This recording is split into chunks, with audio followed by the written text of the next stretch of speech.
다 함께 성경 봉독하겠습니다. 로마서 5장 5절 말씀입니다. 소망이 우리를 부끄럽게 하지 아니함은 우리에게 주신 성령으로 말미암아 하나님의 사랑이 우리 마음에 부음받음이니. 아멘.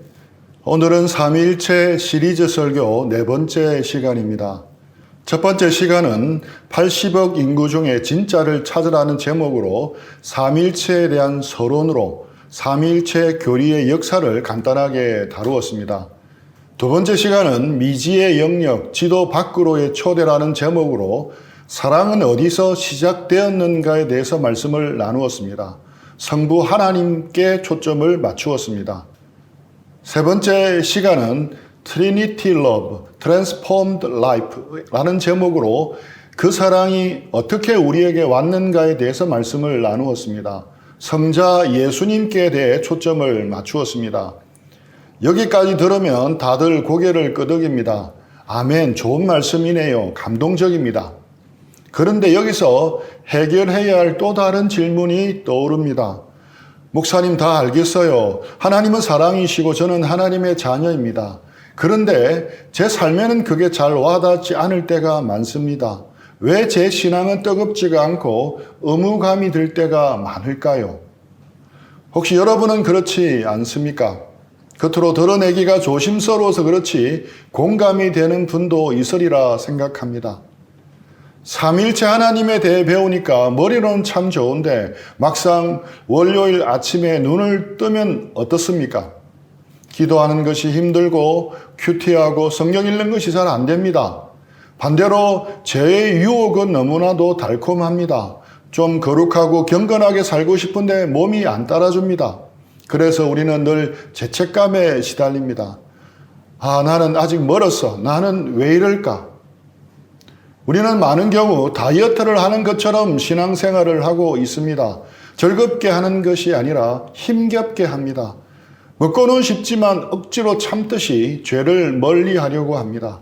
하기 싫지만 그래도 몸매를 위해서 억지로 해야 하는 것처럼 신앙생활을 하고 있습니다. 때론 이걸 믿음 좋다고 착각을 합니다. 하지만 그런 신앙이 언제까지 버틸 수 있겠습니까? 우리의 의지력만으로 버티는 신앙은 반드시 탈이 납니다. 번아웃이 오거나 이중적인 윗선자가 됩니다. 둘 중 하나에 빠집니다. 우리는 이런 신앙에서 벗어나야 합니다. 그러기 위해서는 소홀히 하고 잊혀진 또 다른 삼위 하나님에 대해 올바로 아는 것이 필요합니다. 우리의 신앙을 힘겨운 노동에서 즐거운 춤으로 흥겨운 댄스로 바꾸어 주실 분입니다. 바로 성령님이십니다. 오늘은 네 번째 시간으로 그 사랑이 어떻게 내 것이 되는가에 대해서 말씀을 나누도록 하겠습니다. 오늘은 성령 하나님께 초점을 맞추도록 하겠습니다. 먼저 우리가 성령님에 대해 가지고 있는 오해부터 풀어봅시다. 우리가 성령 하면 어떤 이미지가 떠오릅니까? 성령님 하면 기도원에서 불 받으라 라고 외칠 때 그 뜨거운 불이 연상이 됩니까? 방언을 하게 만드는 신비한 현상이 떠오릅니까? 지쳤을 때 나를 충전시키는 배터리 같은 존재입니까? 스타워즈에 나오는 포스 같은 초능력이 떠오릅니까? 우리는 성령님을 인격적인 하나님으로 생각하지 않는 경향이 강합니다.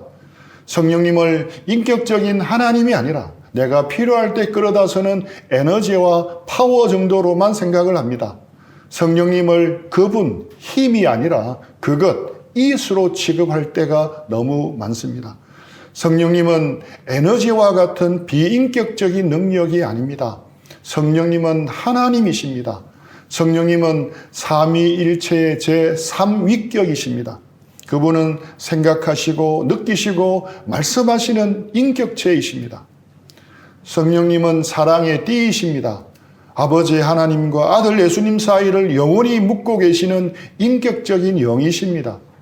창세 전부터 아버지는 아들을 끝없이 사랑하셨습니다. 아들은 아버지를 한없이 기뻐하셨습니다. 그 두 분 사이를 오가는 눈부시고 뜨거운 사랑, 그 두 분 사이에 터져 나오는 벅찬 기쁨, 이는 우주에서 가장 따뜻하고 가장 아름다운 사랑입니다. 전혀 이기적이지 않은 사랑입니다. 자신을 온전히 내어주는 사랑입니다. 그 완전한 사랑의 관계를 살아 숨쉬게 하는 분이 바로 성령님이십니다. 성령님은 그 완전한 사랑과 기쁨으로 두 분을 온전하게 하나 되게 하시는 분입니다. 그런데 그 아름다운 성령님이 지금 어디에 계십니까? 바로 우리 안에 계십니다.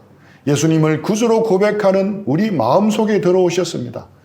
제3위격이신 성령 하나님이 우리 마음에 들어오셔서 내주하신다는 것은 정말로 기가 막힐 정도로 대단한 기적이요 은혜입니다. 그렇다면 성령님이 우리 안에 오셔서 하시는 일이 무엇이겠습니까? 우리에게 매서운 회초리를 드시겠습니까?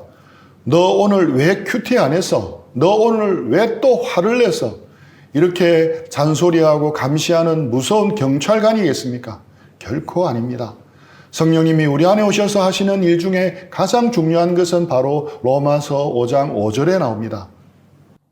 소망이 우리를 부끄럽게 하지 아니함은 우리에게 주신 성령으로 말미암아 하나님의 사랑이 우리 마음에 부음받음이니. 우리에게 주신 성령으로 말미암아 하나님의 사랑이 우리 마음에 부음받음이니.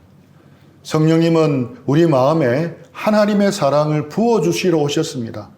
고장난 수도꼭지에서 새어나오는 물방울처럼 똑똑 떨어지는 것이 결코 아닙니다. 폭포수처럼 쏟아 부어주십니다. 아버지와 아들이 나누시던 그 완벽한 사랑을 우리 마음 한가운데 폭포수처럼 쏟아 부어주십니다. 우리는 매일같이 잊어버립니다. 우리가 얼마나 하나님께 사랑을 받는 존귀한 존재인지 까먹습니다. 세상에서 이리저리 치이고 상처받습니다. 죄책감에 눌려 고개를 푹 숙입니다. 그때 성령님이 조용히 다가오십니다. 우리의 축 처진 어깨를 따뜻하게 감싸 안으십니다. 그리고 귓가에 대고 부드럽게 속삭이십니다. 괜찮아. 너는 결코 혼자가 아니란다.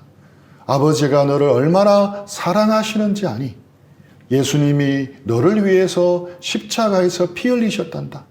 너는 온 우주보다 귀한 하나님의 자녀란다. 이 다정한 음성을 들려주시는 분이 성령님이십니다. 꽁꽁 얼었던 마음이 녹아내립니다. 굳었던 얼굴에 뜨거운 눈물이 흐릅니다. 아, 내가 이렇게 하나님의 큰 사랑을 받고 있구나. 이 사실이 가슴 깊이 깨달아집니다. 그때 우리 입에서 터져 나오는 단어가 있습니다. 갈라디아서 4장 6절입니다. 너희가 아들이므로 하나님이 그 아들의 영을 우리 마음 가운데 보내사 아빠 아버지라 부르게 하셨느니라. 바로 아빠 아버지입니다. 성령님은 우리로 하여금 하나님을 무서운 재판관이 아니라 다정한 아빠로 부르게 하십니다. 형제자매 여러분, 우리의 신앙은 억지로 규칙을 지키는 혹독한 훈련이 아닙니다. 신앙생활은 이 크신 사랑을 흠뻑 누리는 것입니다. 성령님이 부어주시는 사랑의 목욕탕에 푹 잠기는 것입니다. 따뜻한 물에 몸을 담그면 묵은 피로가 풀리듯이 성령의 사랑에 마음을 담그면 영혼의 피로가 눈 녹듯 사라집니다. 우리가 죄를 이기고 거룩한 삶을 살지 못하는 이유가 무엇이겠습니까? 자꾸 왜 똑같은 죄에 무기력하게 넘어지겠습니까? 내 의지가 약해서이겠습니까? 내 노력이 부족해서이겠습니까? 그것도 원인이겠지만 근본적인 원인은 아닙니다. 우리가 죄를 짓는 근본적인 이유는 아직 하나님의 사랑의 단맛을 제대로 보지 못했기 때문입니다. 19세기 스코틀랜드의 토마스 찰머스라는 목사님이 남긴 아주 유명한 설교가 있습니다. 제목은 새로운 사랑이 가진 밀어내는 힘입니다. 찰머스 목사님은 인간의 마음을 그릇에 비유했습니다. 우리 마음의 그릇은 절대로 비어질 수가 없습니다. 인간의 마음에는 진공 상태가 존재하지 않습니다. 사람은 항상 무언가를 사랑하도록 창조되었기 때문입니다. 하나님을 사랑하지 않으면 반드시 다른 것을 사랑하게 됩니다. 돈을 사랑하거나 쾌락을 사랑하거나 나 자신을 사랑합니다. 우리의 마음은 항상 내가 사랑하는 무언가로 꽉 차 있습니다. 우리는 자주 죄를 끊어내려고 결심을 합니다. 하지만 번번이 실패하고 또 넘어집니다. 도대체 이유가 무엇이겠습니까? 우리 마음이 여전히 그 죄를 사랑하고 있기 때문입니다. 아무리 겉으로 행동을 억눌러도 소용이 없습니다. 의지력이나 결심만으로는 내면에 있는 욕망 자체를 없애버릴 수가 없습니다. 결심하는 것은 대단히 중요합니다. 하지만 우리의 결심만으로는 절대 욕망을 이길 수가 없습니다. 그렇다면 어떻게 해야 옛 자아와 죄악을 끌어낼 수 있겠습니까? 찰머스 목사님이 아주 명쾌한 해답을 제시합니다. 빈 유리병에 공기를 완벽하게 빼내는 방법이 무엇입니까? 손으로 공기를 퍼내는 것이 아닙니다. 그 병에 맑은 물을 가득 채워 넣는 것입니다. 물이 채워지면 공기는 자연스럽게 밖으로 밀려납니다. 우리의 마음도 이와 똑같습니다. 세상을 향한 옛사랑을 몰아내는 유일한 방법이 있습니다.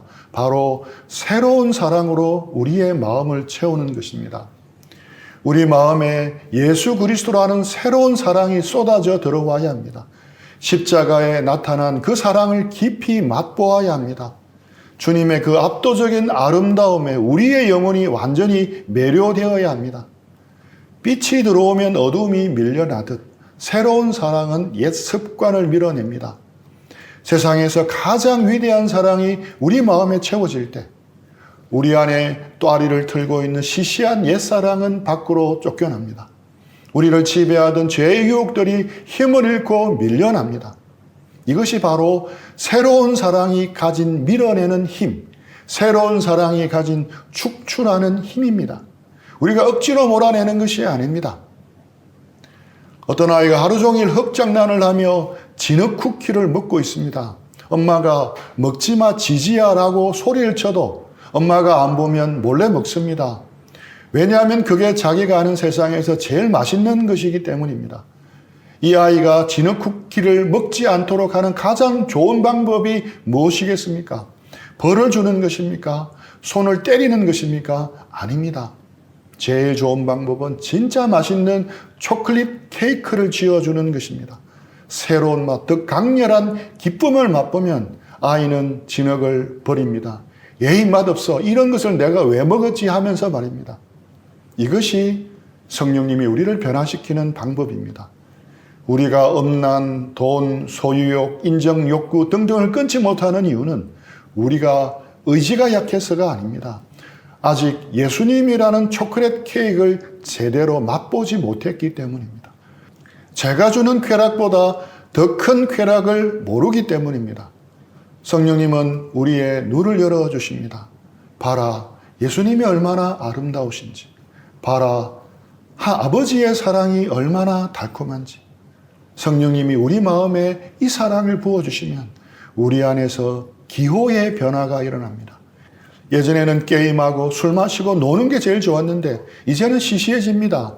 예전에는 남들한테 자랑하는 게 인생의 목표였는데 이제는 좀 유치해 보입니다. 왜냐하면 더 좋은 것을 가졌기 때문입니다. 이것이 거룩함입니다. 거룩함은 이를 꽉 깨물고 참는 것이 아닙니다. 거룩함은 가장 아름다운 대상을 사랑하는 것입니다.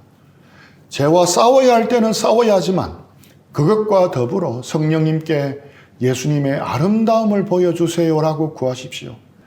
우리의 가슴이 예수님으로 뜨거워지면 죄는 자연스럽게 힘을 잃습니다. 어둠을 몰아내는 방법은 어둠과 싸우는 게 아니라 불을 켜는 것입니다. 억지로 빼앗을 필요가 없습니다. 새롭고 더 좋은 것을 사랑하게 되면 위험한 옛것은 자연스럽게 손에서 떨어집니다. 이것이 바로 새로운 사랑이 가진 밀어내는 힘, 축출하는 힘입니다. 하나님의 사랑을 성령으로 우리 마음에 부어주시도록 간절히 성령님을 의뢰하십시오. 매 순간 성령님을 의뢰하십시오. 예수님의 뜨거운 사랑이 우리의 마음에 차오를 때 우리를 얽매던 모든 죄악은 스스로 힘을 잃고 떠나갈 것입니다. 이것이 거룩함에 이르는 진짜 방법입니다. 성령님은 우리의 멱살을 잡고 강제로 끌고 가시는 분이 아닙니다. 성령님은 우리의 시선을 돌려 예수님의 아름다움을 보게 하시는 분입니다. 우리가 예수님께 흠뻑 매혹되도록 이끄십니다. 이렇게 역사하시는 성령님의 역사를 신학적인 용어로 표현하면 조명입니다. 쉽게 설명하자면 캄캄한 무대에서 주인공에게 스포트라이트를 비추는 조명 감독님처럼 성령님은 언제나 하나님과 예수님을 비추십니다. 이것이 성령님의 조명하심입니다. 성령님이 하시는 가장 중요한 일입니다. 형제자매 여러분, 혹시 야간 개장 때 조명이 아름답게 켜진 경복궁 경회로나 수원 화성 같은 아름다운 건축물을 보신 적이 있습니까? 캄캄한 밤하늘을 배경으로 보면 낮에 볼 때와 또 다르게 웅장하고 신비로운 감동을 줍니다. 그런데 그 건물이 캄캄한 밤에도 그토록 아름답게 빛날 수 있는 비밀이 어디에 있는지 아십니까? 바로 건물 주변을 에워싸고 있는 야간 조명 때문입니다. 이 조명들은 건물의 아름다움을 극대화하기 위해 자기 자신은 잔디밭 구석이나 나물 덤불 속에 납작 엎드려 꽁꽁 숨어 있습니다. 오직 빛을 쏘아 올려 건물만을 비출 뿐입니다. 그런데 한번 상상을 해보십시오. 우리가 경복궁 야경을 보러 갔다고 해봅시다. 그런데 고풍스럽고 아름다운 궁궐은 보지를 않습니다. 대신 잔디밭 구석에 있는 조명기에 얼굴을 들이댑니다. 눈을 부릅뜨고 조명을 쳐다봅니다. 그렇게 되면 어떻게 되겠습니까? 엄청나게 강렬한 빛 때문에 눈이 부셔서 눈물만 쏟을 것입니다. 계속 그렇게 하다가는 결국 시력을 잃어 아무것도 보지 못하게 될 것입니다. 정작 보아야 할 건물의 아름다움은 하나도 누리지 못한 채 말입니다. 영국의 위대한 신학자 제임스 패커는 성령님의 사역이 바로 이 야간 조명등과 같다고 말합니다. 성령님은 철저하게 자신을 숨기십니다. 왜냐하면 성령님의 유일한 목적은 다른 데 있기 때문입니다. 요한복음 16장 14절입니다. 그가 내 영광을 나타내리니 내 것을 가지고 너희에게 알리시겠습니다. 그가 내 영광을 나타내리니 그것은 십자가에서 죽으시고 부활하신 예수님이라는 웅장하고 아름다운 건물을 찬란하게 비추는 것입니다. 성령님은 우리 안에 내주하시면서 우리 안에 빛을 비추십니다. 우리가 예수님의 십자가의 사랑에 매료되게 하기 위함입니다. 예수님의 거룩한 성품에 깊이 감격하기 위함입니다. 이것이 성령님이 원하시는 것입니다. 그런데 오늘날 우리의 신앙은 어떻습니까? 혹시 예수님이라는 아름다운 건물을 바라보아야 하는데 그걸 놓치고 있지는 않습니까? 우리는 무엇을 쳐다보고 있습니까? 성령님이 내게 주시는 짜릿한 영적 체험입니까? 성령님이 주시는 신비한 은사입니까?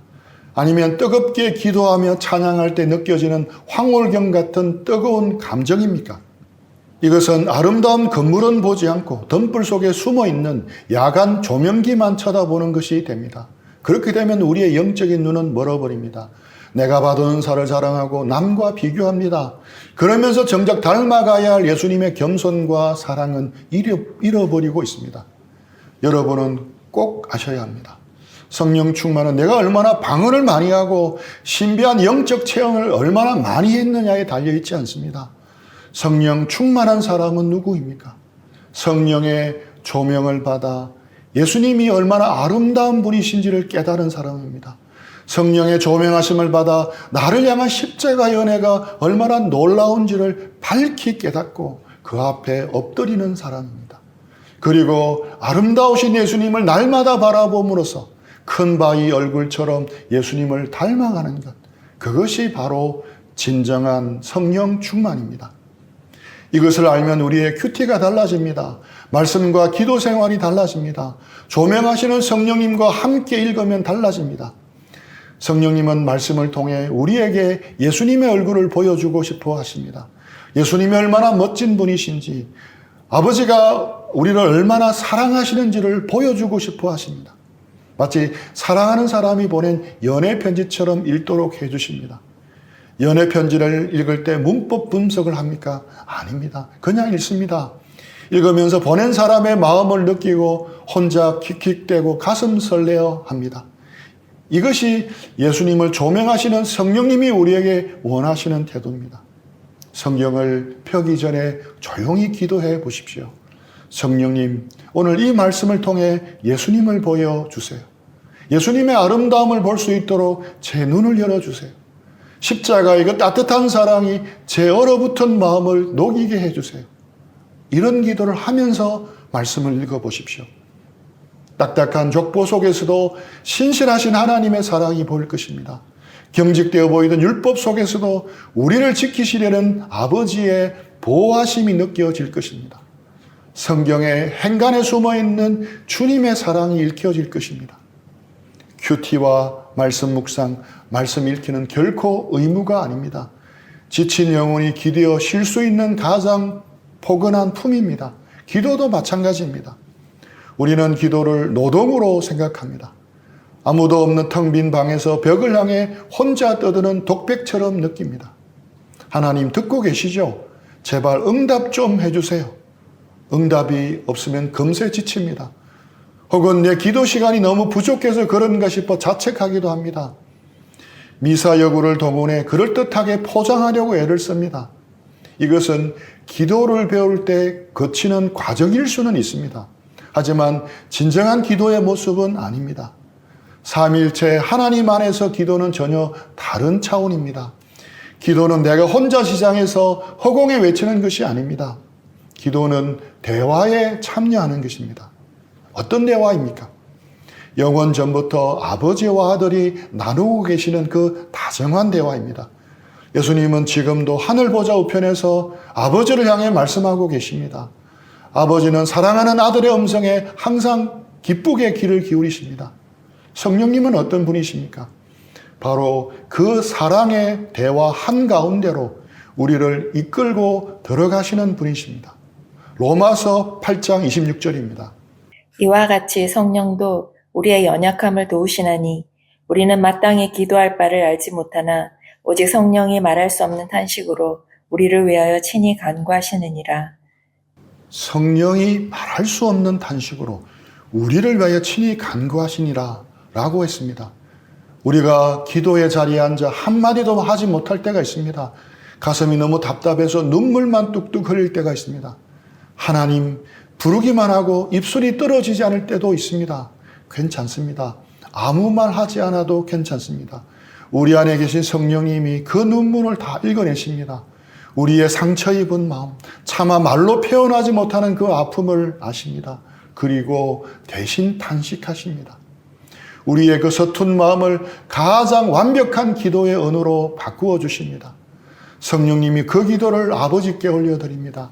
이것이 삼위일체적인 기도입니다. 여러분 결코 혼자가 아닙니다. 여러분이 골방에서 무릎 꿇는 그 좁은 자리에 온 우주의 삼위일체 하나님이 둥글게 모여 앉아 계십니다. 여러분의 작은 숨소리 하나도 놓치지 않고 귀를 기울이십니다. 그러니 기도를 꾸며내지 않아도 됩니다. 청산유수처럼 유창하게 하려고 애쓰지 않아도 됩니다. 오늘 실험실에서 직장에서 혼나고 깨졌던 일, 사람들에게 상처받아 속상했던 마음, 장래에 대한 너무 막막하고 두려운 마음, 있는 그대로 쏟아내십시오. 투정 부려도 괜찮습니다. 엉엉 울어도 괜찮습니다. 아빠의 품에 안긴 어린아이가 격식을 따집니까? 문법에 맞지 않은 옹알이를 해도 부모는 다 알아듣고 이해를 합니다. 그것이 우리 아버지의 마음입니다. 기도는 힘겨운 노동만이 아닙니다. 기도는 거친 세상에서 상처받은 자녀가 아버지의 무릎을 베고 누워 쉬는 시간입니다. 성령님은 오늘도 우리를 그 가장 평안한 쉼터로 이끌어 주십니다. 이 얼마나 놀라운 은혜입니까? 성령님은 무거운 짐을 지워주러 오신 분이 아닙니다. 오히려 우리가 스스로 짐지고 있는 율법의 짐, 완벽주의의 짐, 고독의 짐을 다 벗겨주십니다. 그리고 가볍고 자유로운 새 옷을 입혀주십니다. 예수 그리스도라는 눈부시게 아름다운 옷입니다. 진짜 그리스도인답게 살아가려면 그래서 제3위격이신 성령님을 제대로 알고 누리는 것이 너무나도 중요합니다. 인격이신 성령님을 더욱 의뢰하십시오. 히브리서 11장 6절입니다. 믿음이 없이는 하나님을 기쁘시게 하지 못하나니 하나님께 나아가는 자는 반드시 그가 계신 것과 또한 그가 자기를 찾는 자들에게 상 주시는 이심을 믿어야 할지니라. 그가 자기를 찾는 자들에게 상 주시는 이심을 믿어야 할지니라. 하나님은 자기를 찾는 자들에게 분명히 상을 주십니다. 예수님도 자기를 찾아오는 자들을 그냥 돌려보내신 적이 없습니다. 다 상을 주셨습니다. 우리 속에 계신 제3위격이신 성령님도 마찬가지입니다. 요한복음 16장 14절. 그가 내 영광을 나타내리니 내 것을 가지고 너에게 알리시겠습니다. 진리의 성령님이 오셔서 조명해 주신다고 약속하셨습니다. 성령님은 분명 예수님의 영광을 드러내어 보여주십니다. 예수님의 사랑, 하나님의 사랑을 드러내어 보여주십니다. 외부에 있던 객관적인 사랑이 우리 안에 주관적으로 깨달아지게 하십니다. 주님의 사랑으로 우리의 마음을 녹여주시고 데워주십니다. 성령님을 의뢰하고 성령님의 도우심을 구해야 합니다. 너무나 간단한 사실인데 우리는 너무 성령님을 의뢰하고 있지 않습니다. 오늘 설교 제목이 사랑은 어떻게 내 것이 되는가입니다. 하나님의 사랑이 어떻게 내 것이 되겠습니까? 예수님의 사랑이 어떻게 내 것이 되겠습니까? 성령님을 의뢰하십시오. 너무나 간단하지만 소홀히 하고 있는 부분입니다. 성령님께 구하고 찾고 의뢰할 때 주님은 분명히 상을 주시고 우리의 기도와 소원에 응답하시리라 믿습니다. 오늘 한 주간 우리 안에 내주하고 계시는 성령님의 도우심을 더 구하고 누리는 우리 모두가 되기를 축복합니다. 들은 말씀 생각하면서 기도하고 적용하는 시간 가지겠습니다.